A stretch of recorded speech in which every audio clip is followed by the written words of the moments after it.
Welcome back to the channel. We get lots of questions about our trip to Ireland and Northern Ireland, so we decided to share our travel guide with you.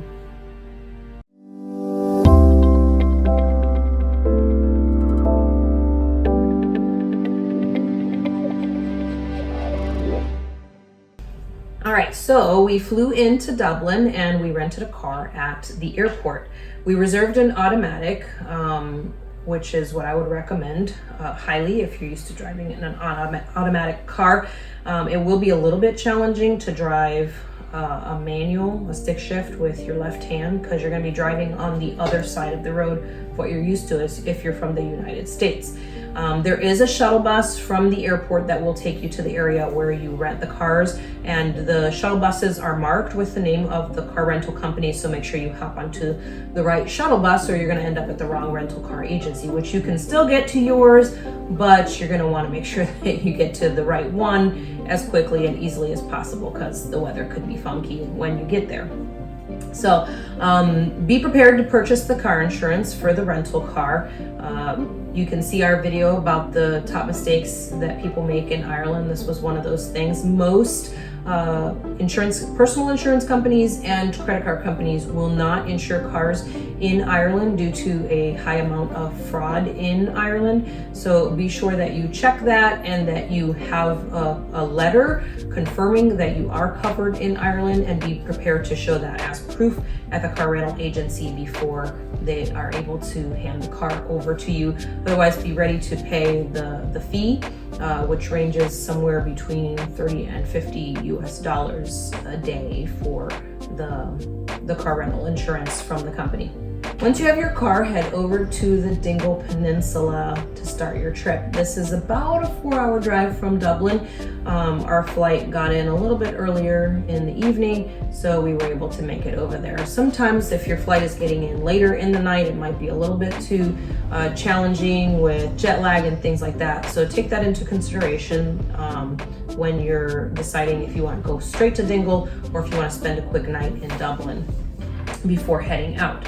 There are many pubs in the area. There's lots of restaurants. There's actually a lot of businesses that are one thing during the day and they're something else during the night. Like you may go into a little hardware store during the day and then you can look around and actually see that at night it turns into a pub, which is kind of cool. 2 for 1. So one thing by day, one thing by night. Make sure that you enjoy some local fare, some fish and chips, and of course a Guinness beer. Keep an eye out for signs outside the businesses. You'll be able to spot those ones that are the 2-in-1. Those are kind of fun to pop into. Slayhead Drive is part of the Wild Atlantic Way. It's a scenic drive, and it's the very best way to enjoy Slayhead Drive is to start in a clockwise drive. So if you start counterclockwise, you enter, so you're going to be facing a lot of the tour buses as you come in to Slayhead Drive. You're going to be coming in towards the tour buses instead of behind them. So it's going to be, with it being a single track road, it's going to be really hard to try to maneuver around them. So make sure that you drive in the clockwise manner when you enter Slayhead Drive. Follow the signs and you'll be able to see that. If you have time, you will want to drive over to Maynard Castle. This is said to be one of the largest fortresses on the peninsula. The beach area beside the castle is a storm beach, and the big sandstone boulders that you'll see are used to make Ogham stones locally there in the area. A couple of other spots of interest also are Connors Pass and Inch Beach. Make sure Inch Beach, you do not park your car there overnight. Just Google that and you will see what happens if you try to leave your car there overnight. People think the tide stays low. It does not stay low all the time, so be careful when you go to Inch Beach. The Cliffs of Moher is incredibly touristy, but it's completely worth adding to your Ireland and Northern Ireland travel itinerary. They are not on the way to anything really, so you'll have to drive a little bit off the path to get to them.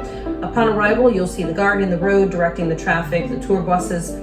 You're going to see those parked on the left-hand side, the cars, and the smaller tour buses are going to park on the right-hand side. They'll direct you, just follow them for where you need to go. You'll go through the little parking huts where you pay for the parking. The parking is going to be about $8 per person, which is a little bit steep, I think, for parking, to charge per person instead of per car. But there is no entry fee for the Cliffs of Moher, so that basically accounts for having the staff there and all that kind of stuff to help people park. So I can kind of see that, but still feels a little odd to charge per person. Once you get your car parked, from the walkway, head up to the visitor center where you can stop in, you can use the restroom, you can enjoy a meal if you're hungry, and then you head outside the visitor center. It's pretty easy to see where you need to go from there. You just need to choose what you want to walk up. If you want to walk up steps, if you want to walk up a ramp, it is wheelchair accessible, or if you have some type of limited mobility, you really don't have to go too far from the visitor center in order to actually see the Cliffs of Moher. It may not be the best view, but at least you'll be able to see them, with whatever ability that you have in order to get there. So that is the nice thing about the Cliffs of Moher, is pretty much everyone has access to them right there on basically mostly flat ground or a small ramp to walk up. So that's really nice. Now, the higher up you go, doesn't necessarily mean you're going to have a better photo, because the higher up you go, the brush on the side that you see up the stairway, the brush is actually higher the higher up you go, and it's lower the lower you are. So you are going to get a better picture about halfway up the steps or so. So keep that in mind as you're taking your pictures. Just because you're up top doesn't mean you're going to get the best photo.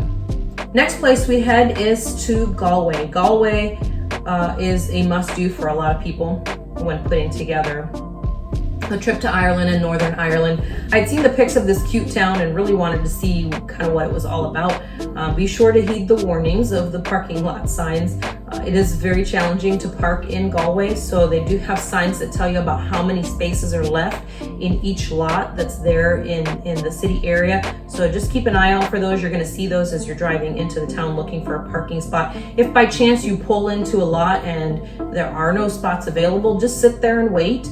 And as soon as somebody pulls out, they're going to give you a ticket. So if you hit the button and it doesn't give you a ticket, just sit there and wait, and it will give you a ticket eventually when somebody does drive out. And there's a lot of movement in and out, so you probably won't have to wait for too long. We did end up having to wait. We pulled into one that said there were empty spots, and the parking attendant actually told us, if you just sit here for a few minutes, somebody will pull out, and then you'll hear you'll see the screen light up, and you'll hit the button and it'll give you a ticket. So that was great. We actually ended up only having to wait like 3 minutes or so, not very long. Galway is a harbor city. You can stroll down by the harbor, or you can walk into Irish Square. It's a great area there with restaurants and some shopping, lots of different things. Of course, there's a lot of local pubs there. The Latin Quarter still retains some of the medieval city walls. It's a really good place for a day trip. I don't know that you would spend more than a day there. We didn't, touring the area. It does have a lot to offer, but you can get most of those things done in just one day. Connemara region, we stayed in Clifton, which was next on our list. This cute little town was in this region on the west coast of Ireland. We stayed in Abbey Castle. It was such a treat for us to stay a few nights in a castle. This one was a great one. The grounds were very well kept, and the staff was amazing. Your stay includes a breakfast, which is an incredible breakfast spread with waiters and everything, and that's included with your stay. And then you also get afternoon tea and biscuits, and in the evening they have champagne and some hors d'oeuvres, and they share some history from the area and from the castle, which is really cool. And they offer that all the days of the week. So your entire stay there, you get breakfast, you get your tea, and you even get nice champagne and hors d'oeuvres in the evening, which is pretty cool. Clifton was a great place to stay. So we were pretty close to Kylemore Abbey, which is on the Wild Atlantic Way. This castle was a Benedictine monastery founded in 1920 on the grounds. It was founded for the nuns who fled Belgium in World War I. The home was built in 1868 as a private residence for the Henry family. You can tour the inside of the castle as well as their famed gardens and the church, and just see all the wonderful buildings that they have there on the property. You'll find a lot of tour buses here. There are a lot of tours and a lot of people. So again, make sure to kind of head there either towards the morning or towards the evening before they close in order to be able to enjoy it with not as many crowds. Parking is free on the grounds, but it is about $15 US to enter the Abbey and its grounds to tour all the inside and everything. And they do have some shuttles once you get onto the grounds for those who have a harder time moving around and who are not able to walk too much. Letterkenny. This city on the northernmost edge of the Republic of Ireland is a great place to spend a night to see Fanad Head Lighthouse before you head into Northern Ireland. Fanad Head Lighthouse was proposed in 1812 after a shipwreck. It was first lit in 1817 and was converted to electric in 1975 before it was and then it was automated in 1983. They say the only survivor of the shipwreck was the vessel's parrot, who was named after the vessel, and he had a name tag that said his name, which is kind of interesting. The drive to the lighthouse is gorgeous. It is a short hike along the harbor to see the lovely lighthouse.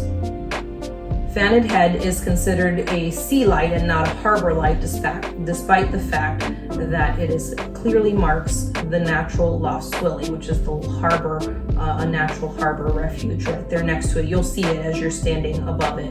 It is one of 70 operating lighthouses in the Republic of Ireland. Fanad Head is not just for looks, it continues to provide a vital role in maritime safety today. After seeing the pictures online, we made sure to add this lighthouse to our Ireland and Northern Ireland trip. Once you've made the journey, it is well worth it to stay after the sun has set to see the light shine into the ocean. You can tour the lighthouse for a small fee, about $10 US, and even climb the tower. They have recently also completed cottages, so you can spend the night there at the lighthouse. Be sure to book it early, though they don't have very many rooms available, and they do book out pretty quickly. So let's talk about Northern Ireland. I have to be honest, I wasn't super excited about going to Northern Ireland just because you hear so many, a lot of negative things about it. But let me just tell you that we were so wrong about that. We totally fell in love with Northern Ireland. We had only planned 3 days of our trip to the island to be in this area, and really would love to go back and spend more time there. You can simply just drive right into Northern Ireland from the Republic of Ireland with no security check. There used to be security points there in Londonderry, but there aren't anymore. You can just drive right in. There's no, passport check, nothing like that. There are definitely noticeable differences when you cross the border. You know you've crossed the border into Northern Ireland from Ireland, right when you hit the first town there, Londonderry. This area does still kind of struggle with the Strife Up Their Pass, but they continue to work towards moving forward in a positive manner.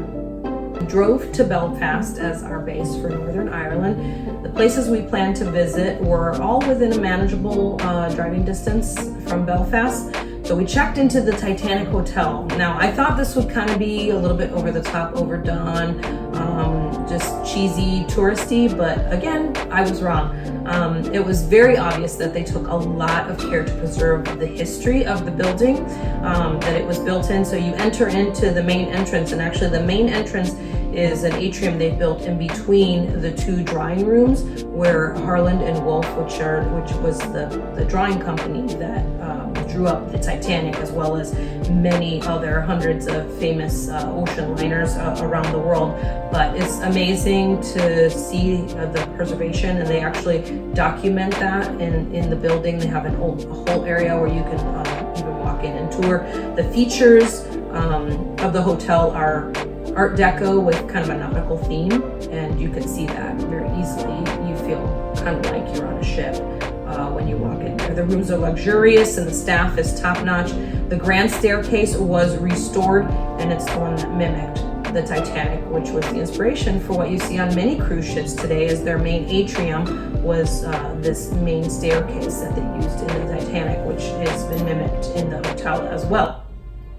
The hotel is right across the street from the museum, You can park your car right underneath the museum in their parking garages. There is no parking at the hotel itself, but it literally is just right across the walkway. It's not even a street from the museum, so it's very easy to access. That there is an extra fee for parking, but the hotel does cover part of that for you, so it does give you a reduced rate of parking overnight there. You don't have to stay there though to see the beauty. Like I said, you can just walk in and tour the bottom floor. The upper floors are all for the guests, but the bottom floor, they have two restaurants and a bar, and then of course in the drawing, they have one drawing room preserved with all the history, and they have a really nice display in that area where you can go in and just kind of look around and enjoy it. So that's kind of cool to be able to enjoy it even if you don't stay at the Titanic Hotel, but I would highly recommend it. It's a lovely place to stay. So since we were staying at the hotel, we might as well see the museum, right? It wasn't too busy on the afternoon that we went, so we went over to the Titanic Museum, and as you walk in, it's really neat the way they've done the structure there, and they even have you stop, like, you know how on a cruise ship you stop and you take pictures and stuff. They have that too, and they have like old luggage, and so you can purchase the picture at the end if you want to, just like on a cruise ship, but of course you can just look at it and laugh and keep moving if you want. Up to you what you want to do. But the tour in the museum, the first floor that you start in, you walk in, and it kind of starts you with some history just from Belfast and how they arrived at building ships and their shipyard, their famous shipyards, and how they got to that. So that's really interesting. As you walk through, you see kind of all of this history of the way that they arrived at building ships. You walk through all that, and then you also walk through the entire process from conception to the building of the Titanic, as well as the horror of the sinking. And then once you get downstairs, you'll also experience the search for the wreckage years later, which is really cool. You become a part of the search party in this really interactive display with video screens and touch displays. Once you're done at the museum, you can simply walk outside right into the dry dock where the Titanic was actually built, and they have it all outlined. They've outlined the entire vessel with blue light, so you can kind of see right where it was sitting. So that's really neat. And then your ticket to the museum also includes an entrance to go see the SS Nomadic, which actually served as the tender boat for the first and second class passengers for the Titanic. It did serve as a tender boat for many other ocean liners as well. So I would highly recommend it. You would think that it would be kind of touristy and cheesy, but they've done a really great job with really preserving the history of their area. And you can tell they put a lot into it, and that they're really proud about their history with shipbuilding. If you watch Game of Thrones, you probably remember a significant character's death on this rope bridge, Carrick Reed. The rope links the mainland to Carrick Reed Island. The bridge is mainly a tourist attraction, so if you have the stomach for it, you can purchase a ticket and walk across the bridge. But be sure to purchase your ticket online, as if you just leave it to chance when you arrive there, lots of time slots are sold out. Parking is free, so you can just walk around freely in that whole area. You only need to pay a fee if you are going to walk across the rope bridge. But don't just visit the rope bridge if you go to Carrick Reed. There are several places to walk and enjoy the beauty of this area. If you walk to the other side, just past the upper parking area and down into the lower parking lot, this actual parking lot was used on Game of Thrones as well. And they actually have a plaque there with a picture of the lot and the picture of how they used it in the show as well, which is kind of neat to see that. From this area, you can also walk down to the beach or stand on the cliffs and enjoy the view of all the neighboring islands. It's a beautiful area, so definitely plan to spend several hours there. We thought it was just a walk up and walk out type of thing to go see the rope bridge, but then we realized there was so much to see there, and we actually ended up spending several hours there that we hadn't even planned to do. From Carrick Reed, it was a very short drive over to the Dark Hedges. The Dark Hedges is basically a road, and it has the trees there. There is no driving. It's not open to the public to drive up that road, and you can't park there either. You can actually head over to the Hedges Hotel and park in their lot, but not in their regular front lot. They do have signs sending you over to their back parking lot, which is has a walkway and leads you right out to the road to where you can get to the dark hedges. Make sure you're real careful when you're crossing the road there. It is a really busy road, the main road before you get onto the dark hedges road. So keep an eye out for the cars. You'll kind of hear them coming, but just be careful. There is a lot of traffic there. The hedges were planted in the 18th century by the Stuart family to impress visitors to their Georgian mansion. These beech trees have become one of the most photographed natural phenomenon in all of Northern Ireland. They were also used, in season 2, like I said, of Game of Thrones. Now, with the influx of visitors, it has suffered a little bit. You can see some of the trees have been vandalized, either like written on or scratched in. And you probably have seen pictures of people who have actually climbed up on the trees, which there are little signs that tell you not to climb up on the trees. They are old trees, as I said, so they do break down, and you can see that storms will tear them down, and they're just being torn down from abuse from visitors as well. So please be smart, be a good traveler, and don't abuse this area. If you want to have some pictures made here without a lot of people or any people in your picture, I would suggest going later on in the evening. You're going to get darker look in that area, and you're also going to get a lot less people in that area. The buses won't be there and all that kind of good stuff. Our next stop in Northern Ireland is Giant's Causeway. So there's many stories about how this area was formed. But one thing is for sure, that it's really impressive. The water has actually shaped the stones. There is a visitor center, but it's really touristy, and they do charge a fee for that. Even though you don't have to pay to see Giant's Causeway, you do have to pay a fee to go into the visitor center. They have a restaurant. They do have some pictures and some different stories and things like that about the area. So it's totally up to you if you want to go into the visitor center, but you can just park your car, walk right under the walkway, and then down to see Giant's Causeway for yourself. If you don't want to walk down or walk up the steep inclines, you can take the shuttle bus. There's a shuttle bus, and if it's not there when you get there, it's every few minutes, so it comes and goes very quickly. So just stand there and wait. It does only take cash, and they do not take credit cards. So make sure that you have smaller euro coins with you in order to pay for that bus ride if you're planning on riding it down or riding it back up. It is a really beautiful walk. So if you are able to walk, I would highly recommend the walk down and the walk back up, because it's beautiful on the way down, and then you get to enjoy some really different views on your way back up. However, when you get to the bottom, you will find over 40,000 interlocking basalt columns. They are a result of ancient volcanic fissure eruption. It is a UNESCO World Heritage Site, and in 2005, it was named the 4th largest natural wonder in the UK. You will find stones with 4, 5, 7, or 8 sides. They seemingly flow right into the oceans. When we visited in the evening, when we were there were very few tourists around.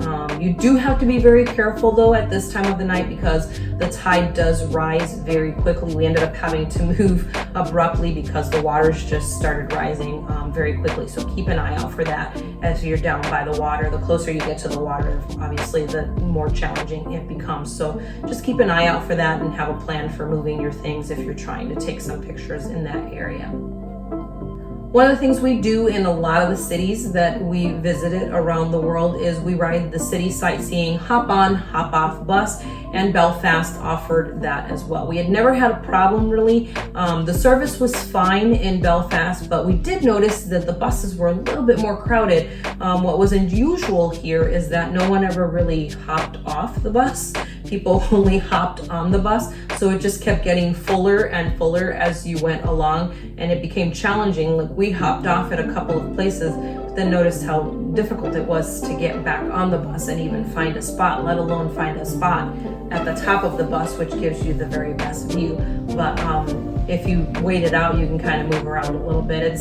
It's going to be your easiest way to see all the sites without having to worry about driving or parking as you go all around the city. It's really interesting and very surreal to see things like C.S. Lewis Square, the Parliament Building, Freedom Corner, Falls Road murals, Shankill Memorial Garden, Donegal Street, International Wall murals, and of course the famous Peace Walls.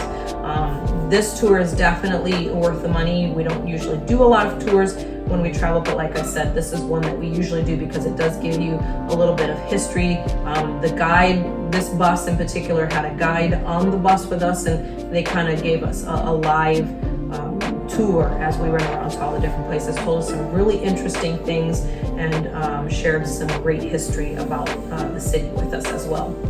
So we did love our trip to Ireland and Northern Ireland. Well, we spent about 14 days there in those two countries. We had a great time, ended back up in Dublin in order to fly out from the airport there and return our rental car. Highly recommend it. Hope you enjoyed this travel guide. Share with us if you use the travel guide, if it was helpful to you, if you've been, and what you like and what you did different or did the same as we did. And we'll catch you on the next one.